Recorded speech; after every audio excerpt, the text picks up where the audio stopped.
मैया को सब पता है, इतनी जल्दी तेरा पेट भर ही ना सकता।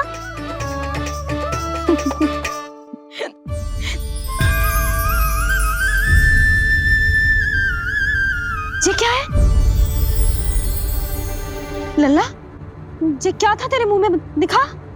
ओहो, मैं तो भूल ही गया था कि मेरे भीतर ही तो सारी सृष्टि समाई हुई है।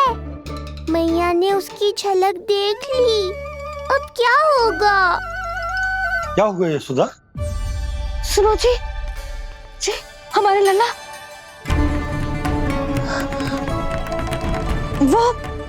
वो इसके मुंह में। क्या? भूल जाओ ना मैया, कुछ नहीं था मेरे मुंह में। लल्ला मुंह खोल के बाबा को दिखा। अरे क्या देख रही है उसके मुंह में? अवश्य ही मेरा दृष्टि भ्रम होगा, किंतु ऐसा भ्रम। अरे बताओ ना यशोदा, या फिर मुहूर्त शीघ्र ना बताने की बात का प्रतिशोध ले रही हो तुम? ना ऐसी बात ना है। तो फिर बताओ ना क्या बात है? हा? मैंने लल्ला के मुंह में कुछ देखो। क्या देखो? अब फंस गया मैं। मैया बाबा को सब कुछ बता देंगी और राय का पहाड़ बन जाएगा। फिर कैसे संभालूंगा इन दोनों को? ऐसे लगो जैसे जैसे पूरा का पूरा ब्रह्मांड। ब्रह्मांड लल्ला के मुंह में। अच्छा, तुम मेरा मुंह देखो। हाँ।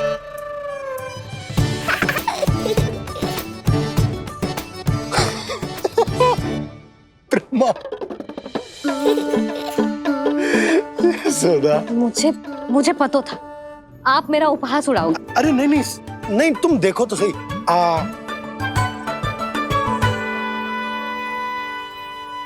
ब्रह्मांड ना सही, गोकुल तो दिखना चाहिए। अरे गोकुल को राजा हूं मैं, है कि ना? है? देखो, अरे देखो। धन्यवाद बाबा, आपने इस बात को गंभीरता से नहीं लिया, इसलिए अब मैया भी नहीं लेंगी। आज तो बचा लिया आपने। आज के बाद ना आपको कुछ बताऊंगी ही ना। आप जाओ, नामकरण उत्सव की तैयारी करो। और हाँ, इस बार भी उत्सव छोटा ही करना है, जे तो मत ही बोलना आप। हाँ। अब इसे कैसे समझाऊं कि हम कोई भी उत्सव बड़ा ना कर सकते? व्यर्थ ही कंस की दृष्टि पड़ जाएगी हम पर।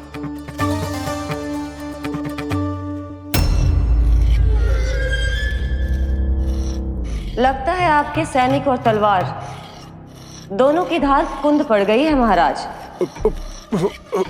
महाराज, मुझे भय था कि कहीं ऋषि गर्ग मुझे श्राप ना दे दे।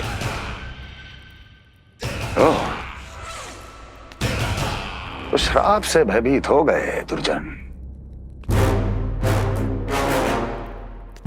किंतु कंस तो कोई श्राप नहीं देता, सीधा मृत्यु देता है। ऐसा न करे महाराज, दया करें, दया निदान। यदि मैं उनकी इच्छा के विरुद्ध भीतर जाने की कोशिश करता तो जितनी सूचना मुझे मिली है उतनी भी नहीं ला पाता। तब आपको कैसे पता चलता महाराज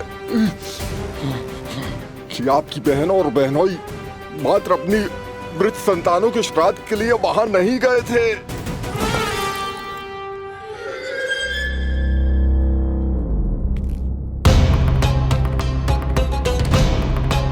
आगे बोलो। पूरी तरह तो नहीं सुन पाया महाराज, किंतु मैंने स्वयं अपने नेत्रों से देखा है महाराज। राजकुमारी देवकी ने ऋषि गर्ग के हाथ में कुछ दिया था। ये सत्य है महाराज, और ऋषि गर्ग ने उन दोनों को वचन भी दिया था। सही समय की प्रतीक्षा कीजिए राजन, आपके दोनों कार्य पूर्ण होंगे। महाराज, मैं आपका सबसे विश्वसनीय सेवक हूं। आपके हर आदेश का पालन करना मेरा अधिकार है और मैंने अपने अधिकारों का पालन किया भी है महाराज। किंतु फिर भी यदि मेरी ओर से कोई भूल हुई हो, मुझे क्षमा करे दयानिदान, मुझे क्षमा करे। इसका अर्थ है कि उत्कच सही कह रहा था। वो दोनों अवश्य ही कोई ना कोई षड्यंत्र रच रहे हैं मेरे विरुद्ध। समय आ गया है, अब मुझे किसी ऐसे की खोज करनी होगी जो उतना ही शक्तिशाली हो जितनी की मेरी ये तलवार।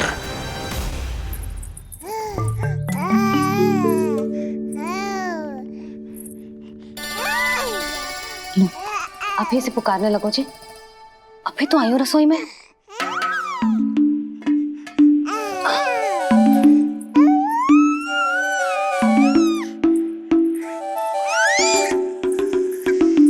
शीघ्र ही तुझे भी अपने बाबा का हाथ बटाना पड़ेगा, समझ रहे हो ना?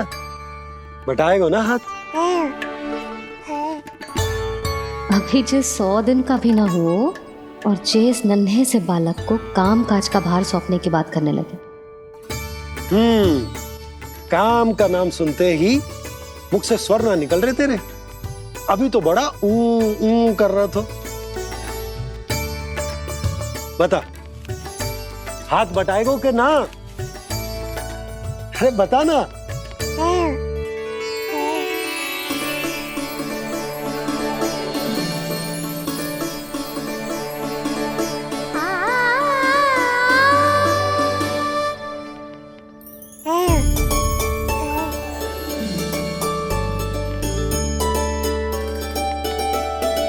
कल तू पूरा 100 दिन को हो जाएगा लल्ला। पंडित जी आएंगे, तुझे नया नाम मिलेगा। देखो तो मन में तो इनके भी कितना उत्साह भरो है, बस दृष्टि में मैं ही आती हूँ। और कल तुझे वो नाम मिलेगा लल्ला जिससे पूरा संसार तुझे पहचानेगा।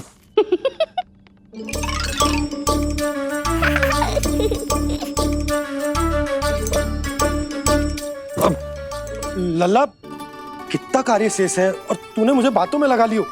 मुझे क्यों फंसा रहे हो बाबा? छुपाने की कोई आवश्यकता ना है। जितनी उत्साहित मैं हूँ उतने ही उत्साहित आप भी हो इसके नामकरण को लेके, पता है मुझे। लल्ला के नामकरण पे उसके बाबा उत्साहित ना होंगे?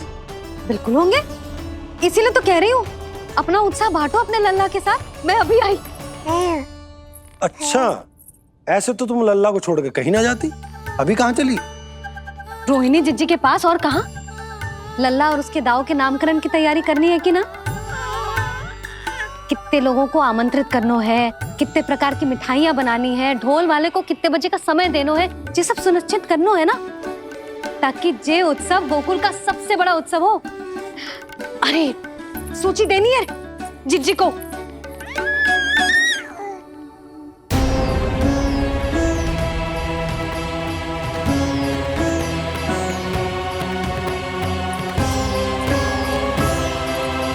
सबकी कोई आवश्यकता ना है। आवश्यकता ना है मतलब? कहना क्या चाहते हो आप? मैं ये कहना चाहता हूं कि यशोदा, सत्य तो ये है कि हमें दुख में ना अत्यधिक दुखी होना चाहिए और ना सुख में अत्यधिक उत्साहित। प्रसन्नता कितनी भी क्यों ना, हमें उत्सव संयम से ही मनाना चाहिए। इतने वर्ष संयम ही तो रखा था ना नंद जी। ये समय संयम का ना आनंद से बावले हो जाने का है। यशोदा, हम आयोजन छोटा ही करेंगे। मैं कुछ सोच समझ कर ही तो कह रहा हूँ। पर क्यों? मुझे भी तो समझाओ। हर बात समझाने की ना होती है यशोदा। अच्छा, पति पत्नी में भेद हो तो है? ठीक, मैं कोई भेद ना रखूं। जो भी अब तक मैंने तुम्हें ना बताया है वो सब बताऊं। ओहो, क्या कर रहे हो बाबा?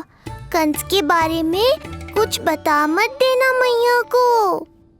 वो मंगला है ना, उसने आज शाम को ही बछड़ा दियो। और भात पद का मांस लगभग बीतने को ही है, तो धीरे धीरे शरद ऋतु आ जाएगी, दूध की हानि भी कम हो जाएगी। हाँ?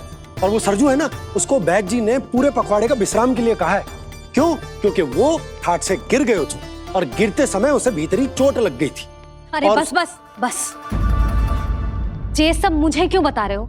इसका नामकरण से क्या संबंध? तुम्ही ने तो कही ना कि पति पत्नी के बीच में कोई भेद ना होता। तो मुझे जो भी बात पता है मैं तुम्हें बताऊंगा। कितनी समझदारी से बात बदल देते हो आप, और भोली भाली मैं आपकी बातों में आ जाती हूँ, और इस सब में असली बात तो रह ही जाती है। किंतु आज बात मेरे लल्ला की है।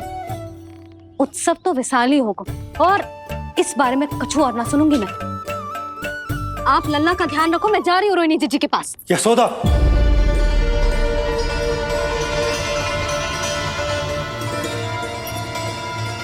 बात केवल सुनने की ना होती, उसे समझना भी पड़ता है।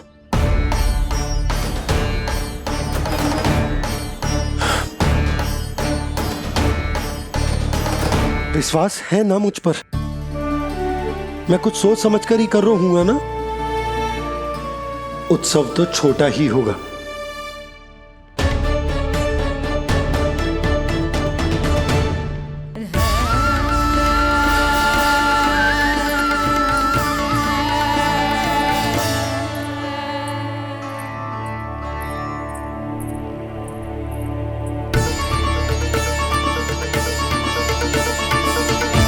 क्षमा करना लल्ला, तेरी मैया को डांटना पड़ गया। आपको मेरी सुरक्षा की चिंता है बाबा, समझता हूँ मैं, इसलिए आपने ये निर्णय लिया है। समझ में नहीं आता, कब कौन सा निर्णय क्यों लेते हैं आप? यदि कंस को समझना इतना आसान होता तो कंस नहीं होता। ये नया सिंहासन उसके लिए है जो मेरा विश्वास पात्र बनेगा। मेरे दाहिने हाथ की तरह मेरे मन के सबसे निकट होगा वो। मंत्री परिषद में विशेष स्थान की प्राप्ति होगी। मेरे बाद पूरे राज्य के लिए उसी का वचन होगा। शासन। किंतु ये अधिकार केवल उसे प्राप्त होगा जो मेरी परीक्षा में उत्तीर्ण होगा, मेरा सबसे महत्वपूर्ण कार्य करेगा वो। इसलिए जाओ, कह दो सभी बाहुबलियों को, महाबलियों को, दैत्यों को, दानवों को, प्रेतों को, पिशाचों को, सभी को यह सूचना दे दो ना ना ना ना, सूचना नहीं, चुनौती दो कि यदि साहस है तो आए, मेरी परीक्षा में उत्तीर्ण हो और इस सिंहासन पर बैठने का अधिकार प्राप्त कर ले। जाओ। और हां, ये अवश्य कहना कि केवल वही आए जिनके हृदय में साहस का ज्वालामुखी धधकता हो, जिनकी तलवारें पर्वतों का सीना चीरने को व्याकुल हो, जिनकी संकल्प शक्ति इतनी दृढ़ हो कि मृत्यु से टक्कर ले लें। कायर नहीं चाहिए मुझे। जाओ। महाराज, आप जिसे भी ये विशेष पद देंगे, भविष्य में यदि वही हमारे शीश पर बैठ गया तो क्या करेंगे आप? पहले ऐसा कोई योद्धा सामने तो आए अस्ति, जो उस विष्णु के अवतार का संहार कर सके।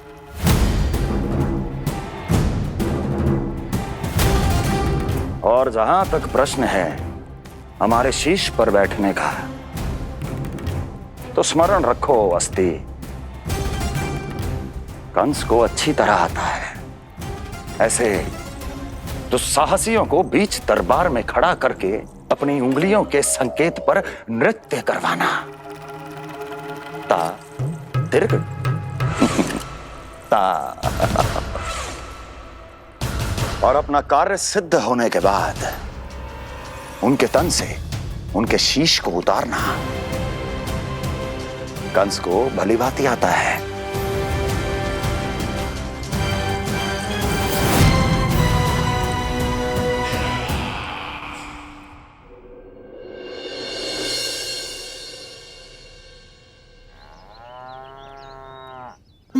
पूरे 100 दिन का होगा हुआ तो लल्ला, कम से कम 100 व्यक्ति तो आने चाहिए थे ना तेरे और तेरे दाऊ के नामकरण में।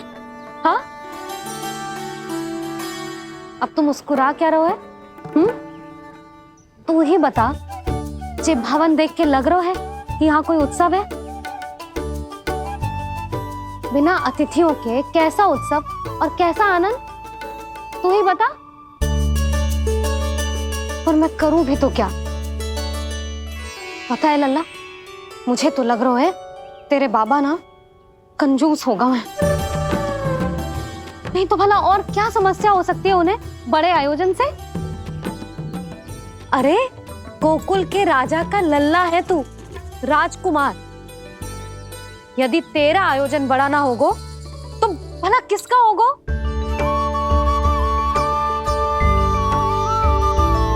मेरी भूल है, मैं भोली हूं, इसीलिए व्यर्थ में तेरे बाबा की बातों में आ गई। मैं भोली हूं ना, व्यर्थ में उनका कहा मान गई। किंतु अब ना मैं कोई मांग रखूंगी, ना मैं उनसे बात करूंगी। और कहे देती हूँ लल्ला, सावधान जो इस बार तू बीच में आया तो। हाँ नहीं तो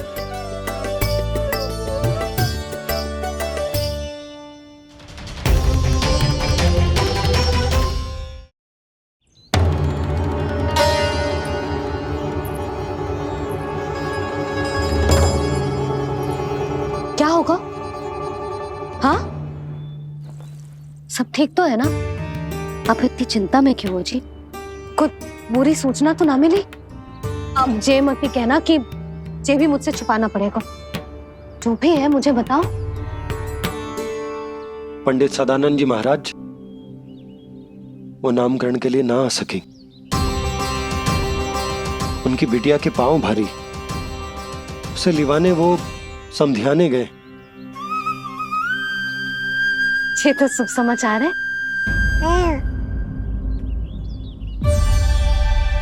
किंतु मेरे लल्ला का नामकरण अब वो सही मुहूर्त पे कैसे होगा? वही तो समझ ना आ रहा। ऐसे मन छोटा करने की आवश्यकता नहीं है मैया बाबा। आप दोनों तो स्वागत की तैयारी करो, आ रहे हैं वो।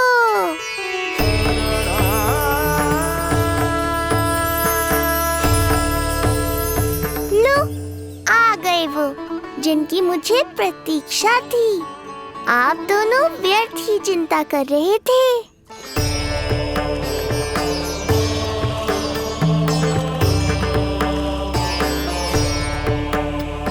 अब कौन करेगा मेरे लल्ला का नामकरण? ऋषि गर्ग, नंदराज, रानी भाभी, महान ऋषि गर्ग हमारे गांव में पधारे हैं।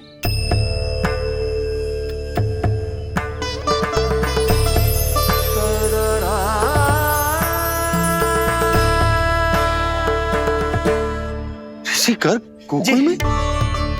हाँ नंदराज, और कह रहे थे उन्हें यादव राज वासुदेव जी ने भेजो है रानी जी के पास। अरे तो तुम लोग खड़े खड़े क्या देख रहे हो? जाओ उनके सत्कार की तैयारी करो। जी यशोदा, उनके स्वागत की तैयारी करो। सुनो जी, वो तो यादवों के कुलगुरु है ना, रोहिणी जीजी के यहाँ आए हैं, हमारे यहाँ आएंगे। आप देखती जाओ मैया, वो सीधे हमारे घर ही आएंगे।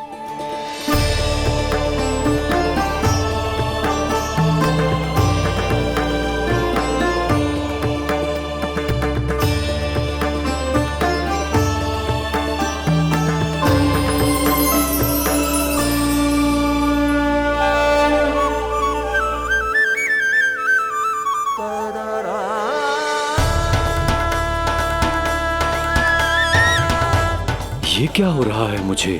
मैं उस भवन की ओर क्यों बढ़ा जा रहा हूँ? क्योंकि आपके यहाँ आने से ही मेरी मैया बाबा की चिंता समाप्त होगी ऋषिवर। ये बात तो मैं न जानता, परंतु मुझे जाकर उनको स्वागत करना चाहिए।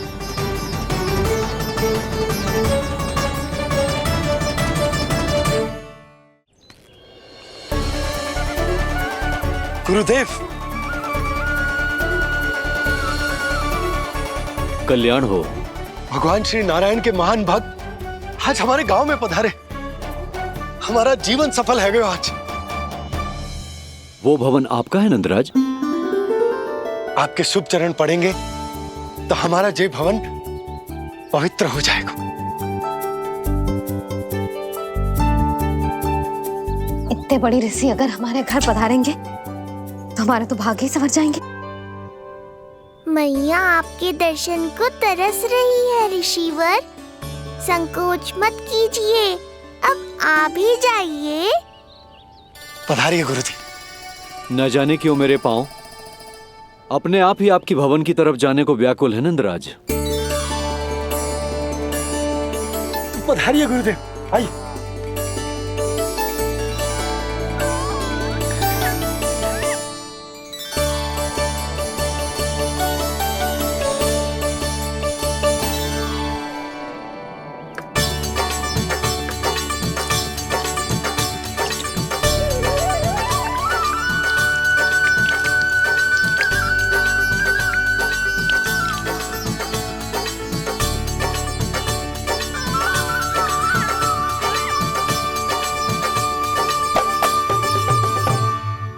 कल्याण हो। पधारिए।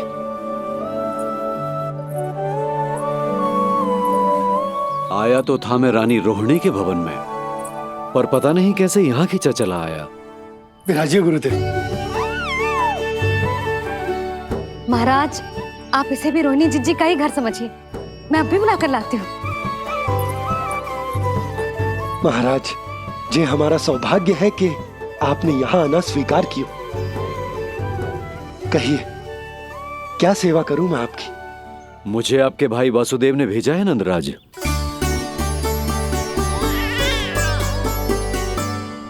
प्रणाम गुरुदेव। स्वामी जी ने आपसे इतनी दूर आने का आग्रह किया है, अवश्य ही कोई बड़ा कारण होगा। कारण तो है, आपके पुत्र का नामकरण करने आया हूं मैं यहाँ।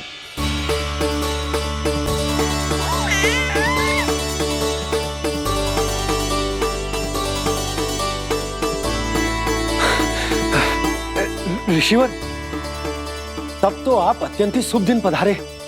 आज का ही मुहूर्त निकलो है भाभी के लल्ला और हमारे लल्ला के नामकरण के लिए। हम तो पंडित जी गांव से बाहर हैं, इसीलिए आप। अब तो आप यहाँ आ गए हो, आप हमारे भी लल्ला का नामकरण कर दो ना। पुत्री, ये क्या कह रही हो तुम?